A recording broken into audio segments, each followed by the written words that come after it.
ترک الوضوء من مس الذکر۔ پچھلے باب کے اندر مسئلہ یہ احادیث آئی تھی، یہ مسئلہ تھا کہ اگر کوئی شرمگاہ کو چھوتا ہے تو شرمگاہ کو چھونے کی وجہ سے اس کے اوپر وضو واجب ہو جاتا ہے۔ یہی امام شافعی وغیرہ کا مسلک تھا، جبکہ امام ابو حنیفہ رحمۃ اللہ علیہ کے نزدیک ذکر کو چھونے کی وجہ سے یا شرمگاہ کو چھونے کی وجہ سے وضو واجب نہیں ہوتا ہے۔ جو لوگ یہ کہتے ہیں کہ وضو واجب ہو جاتا ہے، ان کی دلیل یہ حدیث تھی جو پیچھے گزری ہے، اور اس کے بارے میں بتایا گیا تھا کہ یہ حدیث منقطع ہے، کیونکہ یہ حدیث ڈائریکٹ حضرت عروہ نے بصرہ بنت صفوان سے نہیں سنی ہے، بلکہ بیچ میں یا تو مروان کا واسطہ ہے یا شرطی کا واسطہ ہے، اور یہ دونوں ہی ناقابل اعتبار ہیں۔ تو اس وجہ سے اس حدیث کو ضعیف قرار دیا گیا تھا، اور اس کو بتایا گیا تھا کہ اس وجہ سے احناف نے اس پر عمل نہیں کیا ہے۔ اب احناف نے جو مستدل بنایا ہے اس باب کی حدیث کو بنایا ہے جو اگلے باب میں آ رہی ہے۔ یہ حدیث یہاں پر مختصر لکھی گئی ہے۔ مکمل حدیث یہ ہے کہ ایک صحابی نے نبی علیہ الصلوۃ والسلام سے پوچھا کہ اس شخص کے بارے میں کیا رائے ہے کہ جو نماز پڑھ رہا ہو اور نماز میں اپنی شرمگاہ کو چھو لے تو کیا اس کا وضو ٹوٹ جائے گا؟ تو نبی علیہ الصلوۃ والسلام نے فرمایا حل ہوا الا بضعۃ منک او مضغۃ منک، تو ہونے کے معنی ایک ہی ہیں کہ وہ تو تمہارے جسم کا ایک حصہ ہی ہے یا تمہارے جسم کی ایک بوٹی ہی ہے۔ تو جس طرح سے جسم کے دیگر اعضاء کو چھونے سے وضو نہیں ٹوٹتا ہے، تو اسی طرح سے اپنے ذکر کو چھونے سے بھی وضو نہیں ٹوٹتا ہے۔ تو یہ حدیث ناطق ہے، اس میں نبی علیہ الصلوۃ والسلام نے صاف منع کیا ہے کہ وضو نہیں ٹوٹتا ہے، اس وجہ سے احناف نے اس کو اختیار کیا ہے۔ امام ترمذی نے اس کے بارے میں فرمایا کہ یہ حدیث صحیح ہے اور اصح ہے، اور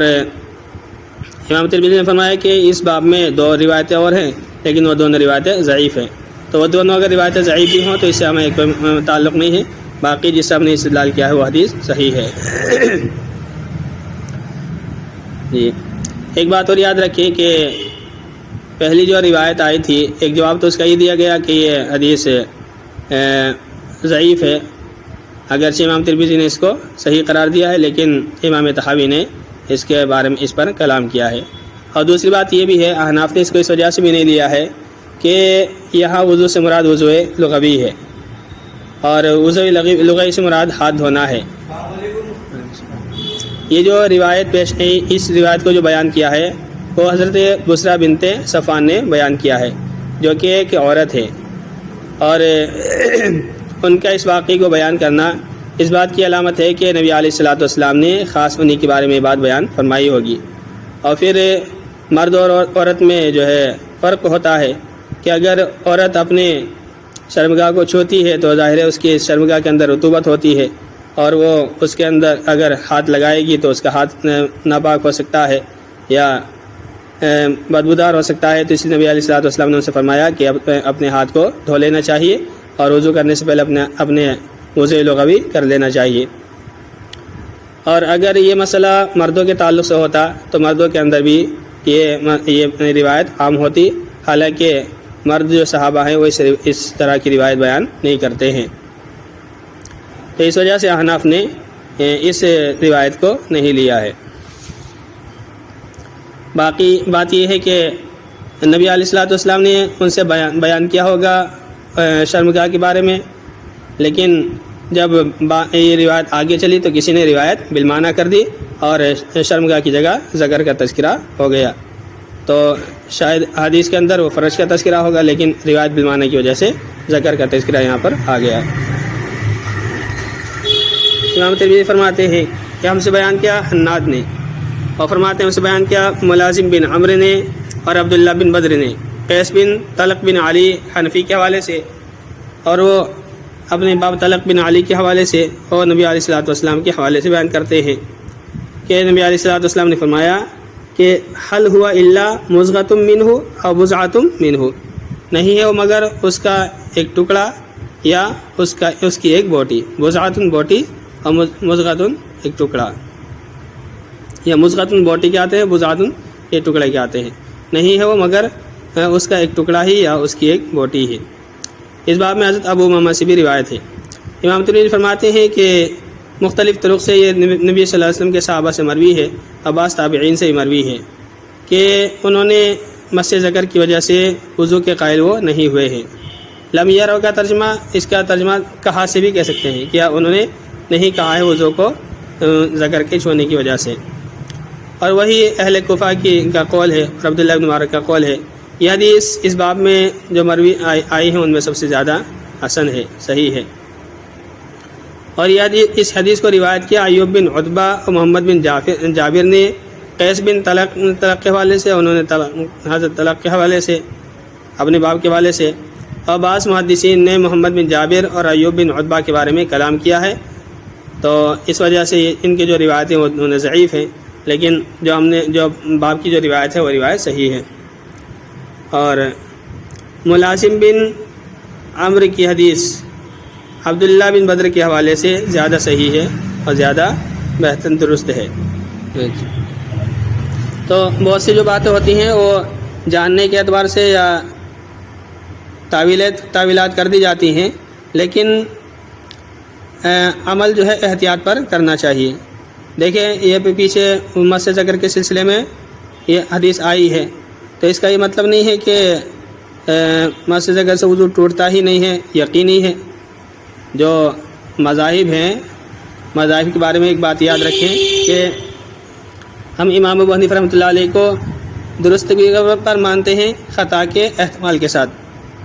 جب کسی باب کے اندر دو روایتیں آ جائیں اور ایک امام کسی ایک روایت کو ترجیح دیتا ہے، تو اس کا مطلب یہ ہے کہ ہم اپنے امام کی تقلید کرتے ہیں لیکن خطا کے احتمال کے ساتھ۔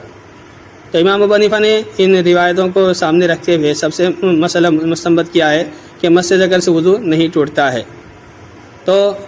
چونکہ جو پہلی روایت بصرہ بنت صفوان والی آئی ہے تو امام ترمذی نے اس کو صحیح قرار دیا ہے اور بہت سے محدثین نے اس کو صحیح قرار دیا ہے، تو اس لیے اس احتیاط کا تقاضا یہ ہے کہ وضو کرنے کے بعد شرمگاہ کو نہ چھوا جائے، چاہے مرد کی ہو یا عورت کی ہو، وضو کرنے کے بعد شرمگاہ کو نہ چھویا جائے۔ تو یہ احتیاط کا تقاضا ہے، لیکن اس کو اس طرح سے بیان کرنے کے وضو ٹوٹ ہی جائے گا تو یہ تو ہم نہیں کہیں گے، کیونکہ ہمارے امام نے جو ساری روایتوں کو سامنے رکھ کر کے مسئلہ مستنبط کیا کہ وضو نہیں ٹوٹتا ہے۔ لیکن چونکہ احتمال اس بات کا بھی ہے کہ وضو ٹوٹ جائے، تو اس لیے اس چیز کا خیال رکھنا چاہیے کہ وضو کرنے کے بعد اپنی شرمگاہ کو ہاتھ نہیں لگانا چاہیے۔ عام طور پر تو ایسا نہیں ہوتا ہے کہ وضو کرنے کے بعد، لیکن جب آدمی غسل کرتا ہے تو غسل کرنے کے بعد ایسا ہو جاتا ہے کہ شرمگاہ کو ہاتھ لگ جاتا ہے، تو اس چیز کا جو ہے خاص طور پر خیال رکھنا چاہیے کہ غسل کرنے کے بعد اگر شرمگاہ کو ہاتھ لگائے تو وضو کر لینا چاہیے تاکہ احتیاط پر عمل ہو جائے۔ لیکن بہرحال چونکہ اگر غسل کے بعد وضو کرتے ہیں تو یہ بھی مکروہ ہے کہ پاکی حاصل کر رہے ہیں، تو اس لیے کوشش یہ کرنی چاہیے کہ شرمگاہ پر ہاتھ ہی نہ لگے۔ تو بہت سی روایتیں آئیں گی، ان میں جو ہے احتیاط کا پہلو اپنانا چاہیے۔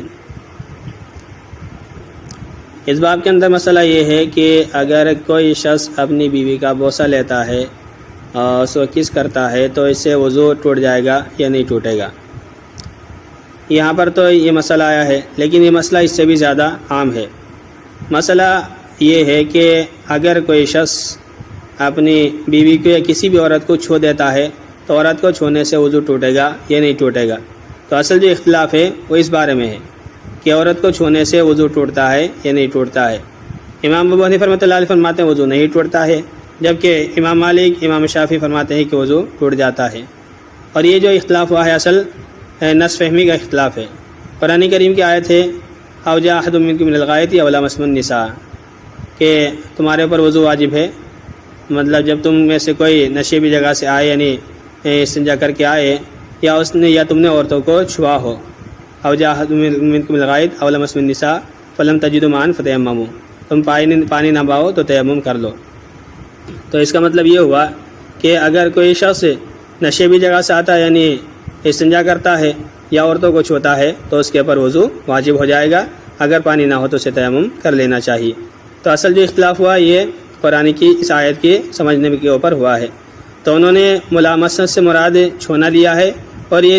تفسیر بیان کی حضرت عبداللہ ابن مسعود نے۔ تو امام شافعی نے اسی تفسیر کو لیا ہے، جبکہ احناف نے اس کی جو تفصیل کی ہے حضرت عبداللہ ابن عباس نے اس کو اختیار کیا ہے۔ حضرت عبداللہ ابن عباس فرماتے ہیں کہ یہاں لامستم النساء سے مراد عورتوں سے صحبت کرنا ہے، لامستم النساء سے مراد عورتوں سے صحبت کرنا ہے اور جماع کرنا ہے، اور مقصد یہ ہے کہ اگر تم نے جماع کیا ہو تو پھر بھی تم اور پانی نہ پاؤ تو تیمم کرو، یعنی غسل کا تیمم کرو۔ تو احناف نے عبداللہ ابن عباس کی تفسیر کو اختیار کیا ہے اور کہا ہے کہ یہاں عورت کو چھونا مراد نہیں ہے بلکہ عورت سے جماع کرنا مراد ہے۔ تو اصل اختلاف جو ہے اس آیت کو سمجھنے ہوا ہے۔ پھر اس آیت کو سمجھنے میں جب اختلاف ہوا تو اسی کے مطابق سب نے احادیث کو فٹ کیا ہے۔ امام شافعی نے کہا کہ اس سلسلے میں کوئی روایت زیادہ صحیح ہے ہی نہیں، لہذا یہ جو باب یہاں پر آیا ہے اس روایت کو انہوں نے ضعیف قرار دیا حضرت عائشہ رضی اللہ تعالیٰ عنہ کی، جس میں انہوں نے کہا کہ عورت کو چھونے سے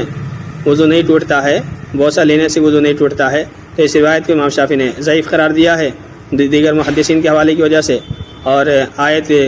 کے بارے میں انہوں نے کہا کہ آیت صاف بتا رہی ہے کہ عورت کو چھونے سے وضو ٹوٹ جاتا ہے، تو لہٰذا وضو ٹوٹنے کے قائل ہوئے ہیں۔ اگر کوئی عورت اپنی بیوی کا بوسہ لے لیتا ہے وضو کرنے کے بعد اس کا وضو ٹوٹ جاتا ہے۔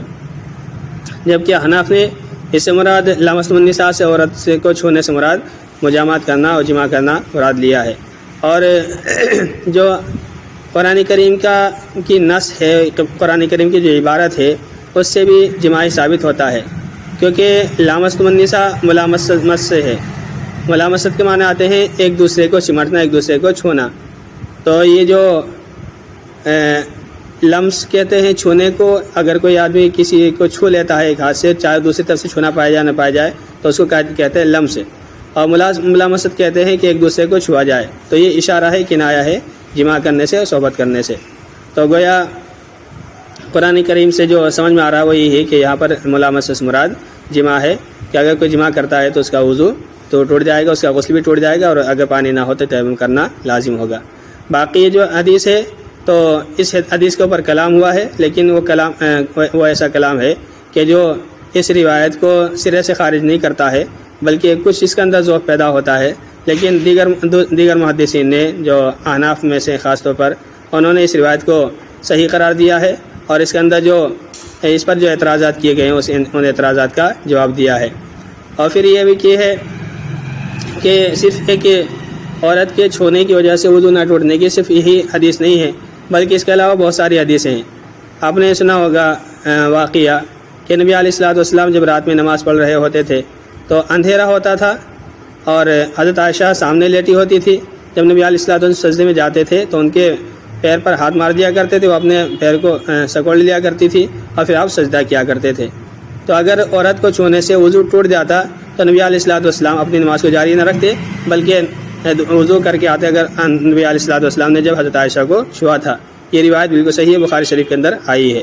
اسی طرح سے ایک روایت اور ہے کہ نبی علیہ الصلوۃ والسلام ایک مرتبہ نماز پڑھ رہے تھے، حضرت عائشہ سوئی بھی تھی، بیدار ہوئی تو دیکھا کہ نبی علیہ الصلوۃ والسلام پاس لیٹے ہوئے نہیں ہیں، تو اندھیرا ہو رہا تھا، انہوں نے ادھر ادھر کو ہاتھ پھیرا تو حضرت عائشہ کا ہاتھ نبی علیہ الصلوۃ والسلام کے پیر مبارک پہ لگا، اس حال میں کہ آپ سجدہ کر رہے تھے۔ تو یہ روایت بھی صحیح ہے۔ تو اگر عورت کو چھونے کی وجہ سے وضو ٹوٹ جاتا تو اس روایت تو نبی علیہ الصلوۃ والسلام بھی وضو کرتے، حالانکہ آپ نے وضو نہیں کیا ہے۔ تو یہی ایک روایت نہیں ہے، اور بہت ساری روایتیں جن سے ثابت ہوتا ہے کہ عورت کو چھونے کی وجہ سے وضو واجب نہیں ہوتا، وضو نہیں ٹوٹتا ہے۔ اس روایت پر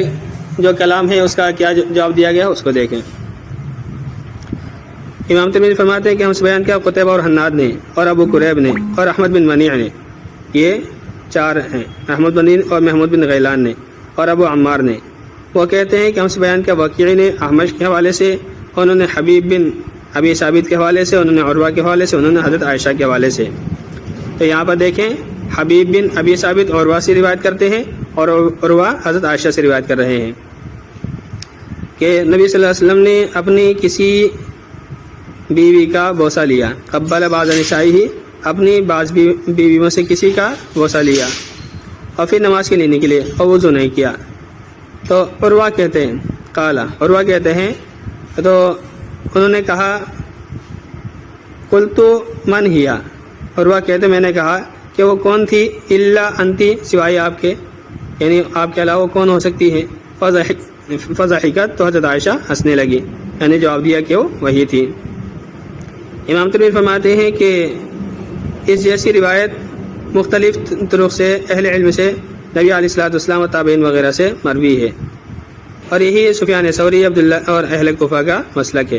یعنی مختلف طرق سے اس طرح کی روایت نبی علیہ الصلوۃ والسلام کے صحابہ سے آئی ہے، اور یہی سفیان ثوری عبداللہ بن مبارک اور اہل کوفہ کا مسلک ہے۔ انہوں نے کہا ہے کہ بوسہ لینے میں وضو نہیں ہے، اور مالک بن انس، اوزاعی، شافعی، احمد، اسحاق وضو میں بوسہ لینے میں وضو کے قائل ہیں، بوسہ لینے میں وضو کے قائل ہیں، اور یہ اہل نبی علیہ الصلوۃ والسلام کے صحابہ میں سے بہت سے اہل علم کا قول ہے، تابعین میں سے بہت سے اہل علم کا قول ہے۔ تو یہ صحابہ کرام میں اختلاف ہے، بعض وضو کے قائل ہیں اور بعض وضو کے قائل نہیں ہیں۔ عبداللہ بن مسعود وضو کے قائل ہیں، اور عبداللہ بن مبارک اور عبداللہ بن عباس وضو کے قائل نہیں ہیں، اور تفسیر میں جو ہے حضرت عبداللہ بن عباس ہی زیادہ معتبر مانے جاتے ہیں۔ امام ترمذی فرماتے ہیں کہ ہمارے اصحاب نے، چونکہ امام ترمذی امام شافعی کی تقلید کرنے والے ہیں، اس وجہ سے کہتے ہیں کہ ہمارے اصحاب نے حضرت عائشہ کی حدیث کو نبی علیہ الصلوۃ والسلام سے چھوڑ دیا ہے اس سلسلے میں، اس لیے کہ ان کے نزدیک وہ صحیح نہیں ہے سند کی وجہ سے، لحال الاسنادی، سند کی حالت کی وجہ سے، سند کی وجہ سے، یعنی یہ حدیث جو ہے سند کے اعتبار سے صحیح نہیں ہے۔ کیوں صحیح نہیں ہے؟ کہتے ہیں اور میں نے ابو بکر عطار بصری کو کہتے ہوئے سنا کہ وہ ذکر کر رہے تھے علی بن مدینی کے حوالے سے کہ انہوں نے کہا کہ یحییٰ بن سعید قطان نے اس حدیث کو ضعیف قرار دیا ہے اور کہا ہے کہ وہ لا شیء کے مشابہ ہے، ہوا شبہ لا شیء، یعنی وہ لا شیء کے مشابہ ہے، یعنی کوئی چیز نہیں ہے۔ تو اس پر یحییٰ بن سعید قطان نے اس حدیث پر کلام کیا ہے، ضعیف قرار دیا ہے اور کہا کہ یہ لا شیء ہے۔ تو چونکہ یہ کلام تو انہوں نے کیا ہے، لیکن وجہ بیان نہیں کی ہے کہ کس وجہ سے ضعف اس کے اندر پایا جاتا ہے، اس کے ضعیف ہونے کی کیا وجہ ہے، تو جرح مبہم یہ معتبر نہیں ہوتی ہے۔ کوئی وجہ بیان ہونی چاہیے کہ کس راوی کی وجہ سے حدیث پر کلام ہوا ہے۔ تو ہمارے جو اصحاب ہیں جنہوں نے اس حدیث کو معتبر مانا ہے، تو انہوں نے یہی اعتراض کیا ہے کہ یحییٰ بن سعید قطان نے اس کو ضعیف قرار دیا ہے اور اس کو لا شیء کے مشابہ قرار دیا ہے، لیکن یہ جرح مبہم ہے، اور جرح مبہم کا کوئی اعتبار نہیں ہوتا ہے جب تک کہ اس کی وضاحت نہ کر دی جائے کہ کس وجہ سے اس کو ضعیف قرار دیا گیا ہے۔ اور قال امام بخاری کہتے ہیں اور میں نے محمد بن اسماعیل کو اس حدیث کو ضعیف قرار دیتے ہوئے سنا ہے۔ امام بخاری نے اس حدیث کو ضعیف قرار دیا ہے، لیکن وجہ اس کی نہیں بیان کی ہے۔ اور حبیب بن ابی ثابت نے اور واسع نہیں سنا ہے۔ تو زیادہ جو اس کو ضعیف قرار دینے کی وجہ بیان کی جاتی ہے وہ یہ ہے کہ حبیب بن ثابت نے حضرت عروہ سے اس حدیث کو نہیں سنا ہے۔ تو یہی امام بخاری کا قول ہے کہ حبیب بن ثابت نے عروہ بن زبیر سے حدیث کو نہیں سنا ہے، جبکہ دیگر جو محدثین ہیں وہ کہتے ہیں کہ سنا ہے۔ تو اختلاف ہو جاتا ہے، امام بخاری کہہ رہے ہیں کہ نہیں سنا ہے، اور دیگر محدثین میں سے کچھ کا نام ہے وہ کہتے ہیں کہ سنا ہے۔ اور حدیث کا یہ قاعدہ بھی ہے کہ جب کہیں پر مثبت اور منکر پایا جائے تو مثبت کو ترجیح دی جاتی ہے، کیونکہ انکار یہ عدم علم کی علامت ہے اور اس بات یہ علم کی علامت ہے۔ اگر ہمیں معلوم نہیں ہے کہ سنا ہے یا نہیں سنا ہے تو ہم یہ کہہ دیتے ہیں کہ نہیں سنا ہے، لیکن اگر معلوم ہے کہ سنا ہے تو سننے کا اقرار تبھی کیا جائے گا جبکہ سننا ثابت ہو، اور انکار تب بھی کیا جا سکتا ہے کہ جب ہمیں معلوم نہ ہو۔ تو اس وجہ سے جو یہ بات کہی ہے کہ حبیب بن ابی ثابت نے عروہ سے حدیث نہیں، یہ روایت نہیں سنی ہے، تو یہ روایت عدم علم پر موقوف ہے۔ اور ابراہیم تیمی سے یہ حضرت عائشہ کے حوالے سے روایت ہے کہ نبی صلی اللہ علیہ وسلم نے ان کا بوسہ لیا اور وضو نہیں کیا، یہ بھی صحیح نہیں ہے۔ تو یہ حدیث یہ بات تو صحیح ہے کہ جو دوسری روایت ہے یہ صحیح نہیں ہے، اور ہم ابراہیم تیمی کا حضرت عائشہ سے سماع نہیں جانتے ہیں، کیونکہ ابراہیم تیمی کا سماع حضرت عائشہ سے ثابت نہیں ہے، یہ بات صحیح ہے، تو یہ حدیث ضعیف ہے۔ ولیس ایسے بابی علی نبی صلی اللہ علیہ وسلم فی باب شیء، اور نبی علیہ الصلوۃ والسلام سے اس باب میں کوئی روایت صحیح نہیں ہے۔ تو بہرحال ہمارے جو اکابر ہیں اور احناف ہیں انہوں نے اس روایت کو صحیح قرار دینے کی کوشش کی ہے، لیکن اگر مان لیا جائے کہ یہ حدیث صحیح نہیں ہے، ضعیف ہے، تو پھر ہمارا استدلال اس کی وجہ سے ختم نہیں ہو جاتا، بلکہ جو نبی علیہ الصلوۃ والسلام نے نماز کی حالت میں حضرت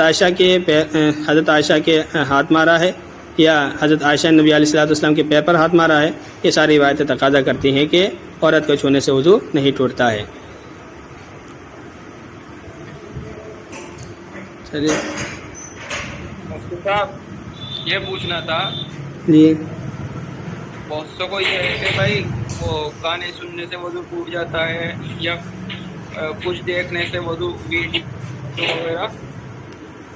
اس کے دیکھیے جو آپ نے نواقض وضو 8 پڑھ رکھے ہیں چھوٹی کتابوں کے اندر، وہی 8 معتبر ہیں. اس 8 کے علاوہ کوئی نئی چیز نہیں ہے کہ جس سے وضو ٹوٹتا ہو. کوئی گانا سننا، گالی دینا یا بدن کھول دینا، ان سب چیزوں سے وضو نہیں ٹوٹتا ہے. صرف 8 ہی چیزوں سے وضو ٹوٹتا ہے. صرف کلی کر لیں، نہیں، کلی کرنے کا بھی کوئی تذکرہ نہیں ہے. اچھا گانے سے ہاں یہ ہے کہ اگر کسی نے کھانا کھایا ہے تو اسے کلی کر لینی چاہیے، وضو لوگ بھی کر لینا چاہیے، جیسا کہ پچھلی روایت میں آیا ہے کہ کھانا کھانے کے بعد وضو کر لینا چاہیے، نہیں وضو لوگ بھی کر لینا چاہیے. یہ بچے پڑھنے آتے ہیں قرآن کی تلاوت، تو وہ یہی کہتے ہیں کہ یہ ابھی موبائل دیکھ کے آ رہے ہیں، ابھی یہ گانا سن کے یا کسی کو گالی دے کے. نہیں، یہ بچوں والی باتیں ہیں، باقی ان سے وضو واجب نہیں ہوتا ہے.